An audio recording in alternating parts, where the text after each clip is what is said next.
அன்பான சகோதர சகோதரிகளே, தேவ பிள்ளைகளே, கிறிஸ்துவின் மனவாட்டிகளே, உங்கள் அனைவருக்கும் நம்ம ஆண்டவராக இயேசு கிறிஸ்துவுடைய கிருபையும் சமாதானமும் நம்மில் என்றும் உண்டாயிருப்பதாக. ஆமேன். இந்த நாளிலும் பரிசுத்தாவின் வெளிப்படுத்துகிற சத்தியத்திற்காக நன்றி செலுத்துவோம். இந்த நாளில் ஜீவ காலமெல்லாம், நித்திய ஜீவன் அல்ல, ஜீவகாலம். சரி, இங்கே உள்ள வார்த்தைகளை பார்த்தீங்கன்னா, எபிரேயர் 2ஆம் அதிகாரத்தில் 14-15 வசனம். இப்போ இயேசு கிறிஸ்து ஏன் மாமிசத்தில் பிறந்தார்ன்றது காரியத்தையும் 14ஆம் வசனம். ஆதலால் பிள்ளைகள் மாமிசத்தையும் இரத்தத்தையும் உடையவர்களாய் இருக்க, அவரும் அவர்களைப் போல மாமிசத்தையும் இரத்தத்தையும் உடையவரானார். மரணத்திற்கு அதிகாரியாகிய பிசாசானவனை தமது மரணத்தினாலே அழிக்கும்படிக்கும் இது கடைசியில். இப்போ பார்த்தீங்கன்னா, அழிக்கும்படி என்றால் அவனுடைய கிரிகைகளை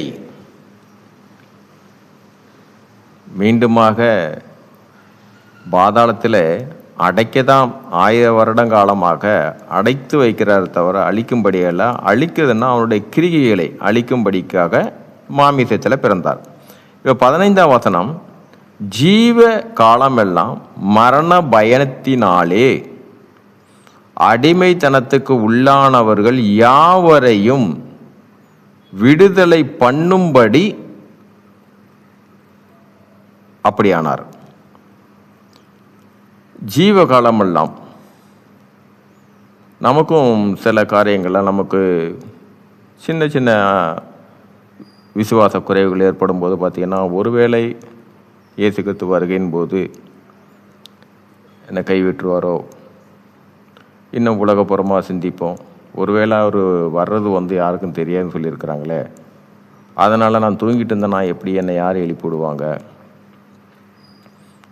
ஒருவேளை நான் செய்த பாவம் ஏதாவது இருந்ததுன்னா அப்படி கைவிடப்படுவனோ?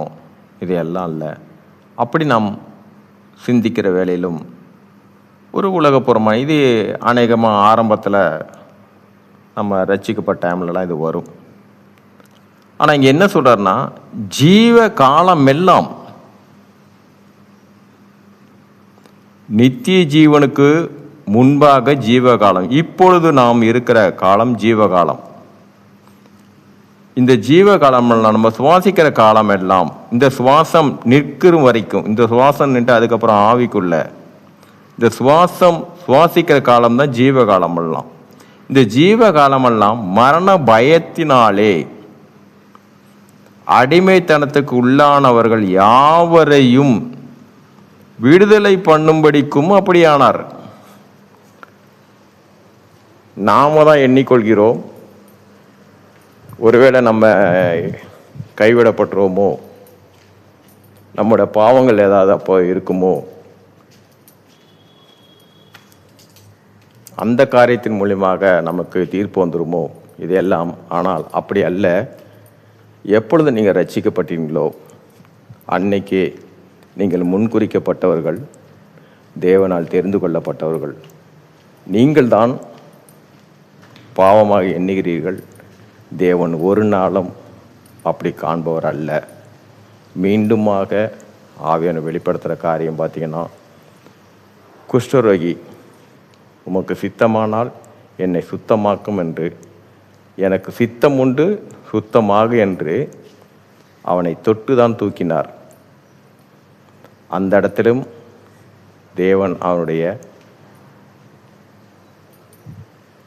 மாமிசமான அந்த சரீரத்தை பார்க்கல, அங்கே அவனோட உள்ளத்தை மட்டும்தான் பார்த்தார். அதே போல பெரும்பாடு ஸ்ரீ அநேகரால் ஒதுக்கப்பட்டவள், அநேகரால் தீட்டானவள் என்று அறியப்பட்டவள், அவளுடைய உள்ளத்தையும் தான் பார்த்தார்.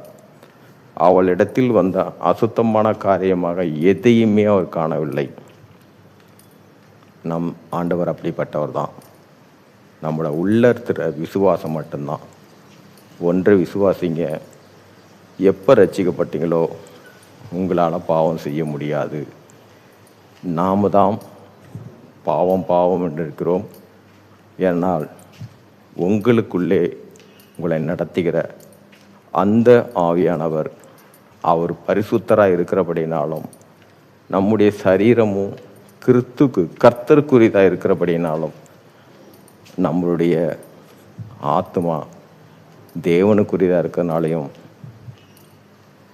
நம்மளால் ஒரு காரியமும் தேவனுக்கு விரோதமாக செய்வதற்கு விடமாட்டார். ஏனென்றால் மூவரும் பரிசுத்தர் பரிசுத்தர் பரிசுத்தர்.